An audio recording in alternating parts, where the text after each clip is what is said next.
Big TV భక్తి సమాచారం WhatsApp ఛానల్లో జాయిన్ అవ్వండి. అన్ని విశేషాలు ఎప్పటికప్పుడు తెలుసుకోండి.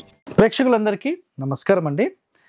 బావులకు సంబంధించి, కూపాలకు సంబంధించి, కోనేర్లకు సంబంధించి, దాని తర్వాత పుష్కరిణులకు సంబంధించి అసలు వాటర్ కొలలు అంటే ఏంటి, కాలువలు అంటే ఏంటి, అసలు వీటికి సంబంధించిన పేర్లు ఏంటి, అసలు వీటికి సంబంధించిన రకరకాలు ఏమేమి ఉంటాయి, అసలు ఏవి ఎక్కడ ఉపయోగిస్తారు సాధారణంగా అందరికీ తెలుసా?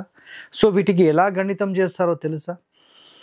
ఎన్నో వాస్తుకి సంబంధించిన రహస్యాలలో ఈ వాటర్కి సంబంధించి కూడా ఎన్నో రహస్యాలు మనకు దాగున్నాయి.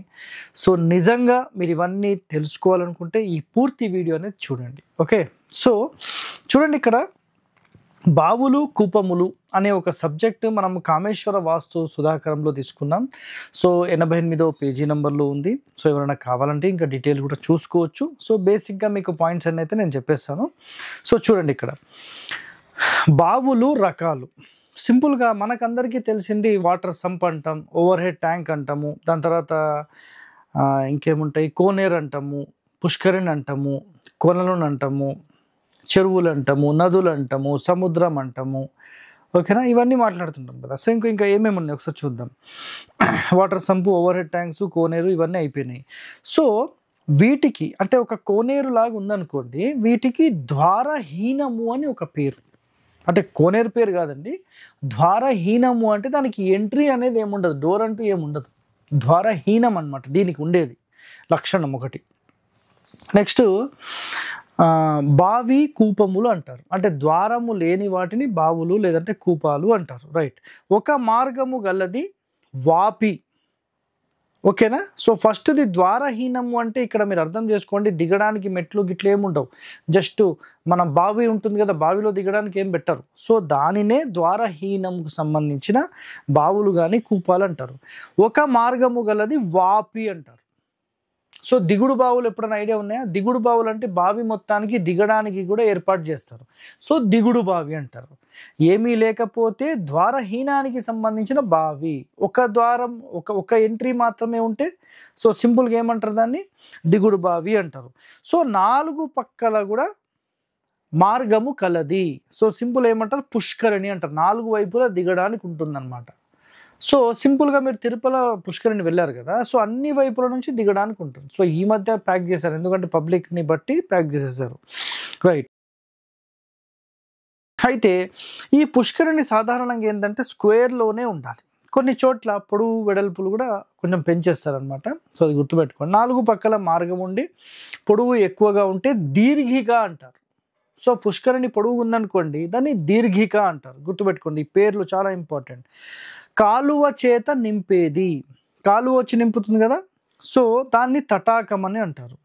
అలాగే ఇక్కడ చూడండి, పొలాలకు నీరు ఇచ్చేది చెరువు అని అంటారు. పొలాలకు మొత్తం నీరు ఎక్కడి నుంచి ఇస్తారు, చెరువు నుంచి కాలువలు చేసి ఇచ్చేస్తారు. సో ఇక్కడ కండిషన్స్ గుర్తుపెట్టుకోండి. క్షేత్ర మధ్యలో అంటే మొత్తం సైట్ ఏదైతే ఉంటుందో ఆ సైట్కి సంబంధించిన సెంటర్ ఆఫ్ ద పాయింట్లో గనక మీరు ఈ బావులు కానీ, ఈ కొలనులు కానీ, కోనేర్లు కానీ, ఈ వాటర్కి సంబంధించి ఏవైనా ఏర్పాటు చేస్తే, క్లియరా, చేస్తే ఏం జరుగుతుందో తెలుసా మీకు? గుర్తుపెట్టుకోండి పాయింట్. ధనహాని అంటే క్షేత్ర మధ్యస్థానంలో బావి తవ్విన ధనహాని. ఈశాన్యం వైపు తవ్వితే పుష్టి, తూర్పున ఐశ్వర్యము, ఆగ్నేయమున పుత్రహాని, దక్షిణమున శ్రీ నాశనము, పశ్చిమమున సంపద, వాయువ్యంలో శత్రుపీడ, ఉత్తరంలో సౌఖ్యము, మార్గ మధ్యమున గృహపతికి అర్ధనాశనము. సో ఈశాన్యం వైపు పెట్టడం చాలా మంచిది. పూర్తి ఈశాన్యంలో ఎట్టి పరిస్థితిలో పెట్టొద్దు. తూర్పు మంచిదే, ఉత్తరం మంచిదే, పడమర మంచిదే, దక్షిణంలో పెట్టొద్దని చెప్పారు, ఆగ్నేయంలో పెట్టొద్దని చెప్పారు, దక్షిణంలో పెట్టొద్దు, నైరుతిలో పెట్టొద్దు, వాయువ్యంలో పెట్టొద్దు. సో అత్యద్భుతమైన మంచి స్థానం ఎక్కడ అంటే ఉత్తరం వైపు, తూర్పు వైపు, చాలా చాలా సూపర్. ఇంకా పడమర వైపు కూడా చాలా బాగుంటుంది. బట్ ఇక్కడ కండిషన్ ఏంటంటే వ్యవసాయదారులకు చాలా అద్భుతంగా పనిచేస్తుంది. అదొకటి గుర్తుపెట్టేసుకోండి. నెక్స్ట్, మార్గ మధ్యంలో గృహపతికి అర్ధనాశనము. అర్ధము అంటే డబ్బులు. సో మార్గ మధ్యము అంటే ఇక్కడ గుర్తుపెట్టుకోండి. చాలా మంది ఒక ప్రశ్న అడుగుతారు, సార్ మేము మా గేట్ నుంచి మేము మెట్లు ఎక్కేటప్పుడు మార్గం మధ్యలో సంపు ఉండొచ్చా? మెట్ల ముందు సంపు ఉండొచ్చా ఇక్కడ క్వశ్చన్ కాదు. మన గేట్కి మన యొక్క మెట్ల మధ్యలో గనక సంపున్న ఇది ధనాన్ని లాస్ చేసేస్తుంది. నేను ఒక 2-3 ఇయర్స్ బ్యాక్ సంగారెడ్డి ఒక ఇంటికి విజిట్ చేశాను. ఒక కిరాయి ఇంటికి విజిట్ చేసినప్పుడు గేట్లోనే ఆ సంపు పెట్టేశారు.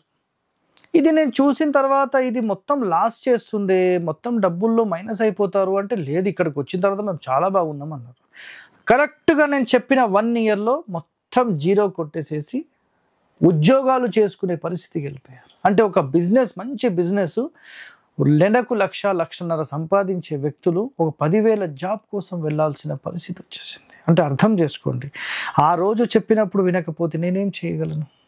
సో మీరు అర్థం చేసుకోవాలన్నమాట. సో ఎప్పుడైనా కానీ మన మార్గ మధ్యలో ఈ కూపానికి సంబంధించి వాటర్ సంపులు, స్టోరేజెస్, గుంతలు ఎప్పుడూ ఉండొద్దండి. మార్గ మధ్యం అంటే ఇక్కడ ఇంకో కన్ఫ్యూజన్ ఉందండి చాలామందికి. ఏంటంటే, సార్ మేము ఉత్తరంలో సంపు తవ్వాం, దాని మీద నడవచ్చా?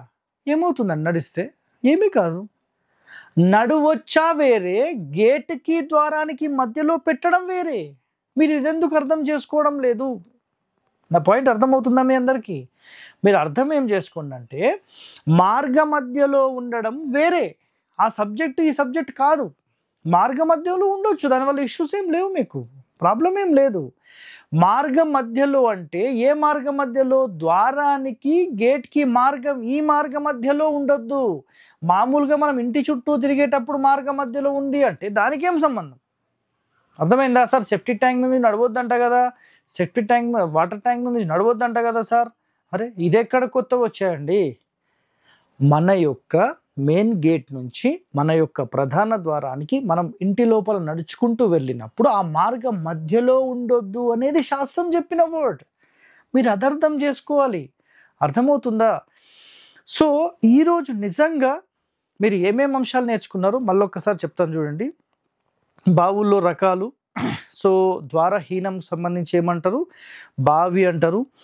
కేవలం ఒక్క దారి మాత్రమే ఉంటే దాన్ని దిగుడు బావి అంటారు. 4 పక్కల ఎంట్రెన్సెస్ ఉంటే దాన్ని పుష్కరిణి అంటారు. ఒకవేళ స్క్వేర్గా ఉంటేనేమో దాన్ని ఏమంటారు? పుష్కరిణి. ఒకవేళ పొడవుగా ఎక్కువగా ఉంటే దాన్ని దీర్ఘిక అంటారు. సో కాలువలన్నీ నింపేది ఏమంటారు? తటాకం అని అంటారు. పొలాలకు నీరిచ్చేది చెరువు అంటారు. క్షేత్ర మధ్యలో ఎట్టి పరిస్థితుల్లో బావులు అనేవి తవ్వకూడదు, అది ధనహాని క్రియేట్ చేస్తుంది. ఈశాన్యం వైపు పుష్టి, తూర్పున ఐశ్వర్యము, ఆగ్నేయమున పుత్రహాని, దక్షిణమున శ్రీనాశనము, పశ్చిమమున సంపద, వాయువ్యంలో శత్రుపీడ, ఉత్తరంలో సౌఖ్యము, మార్గ మధ్యంలో గృహపతికి అర్ధనాశనము, ధననాశనము.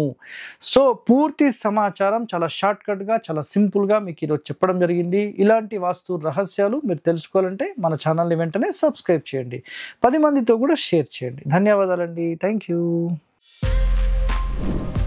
For more videos like this, subscribe Big TV channel.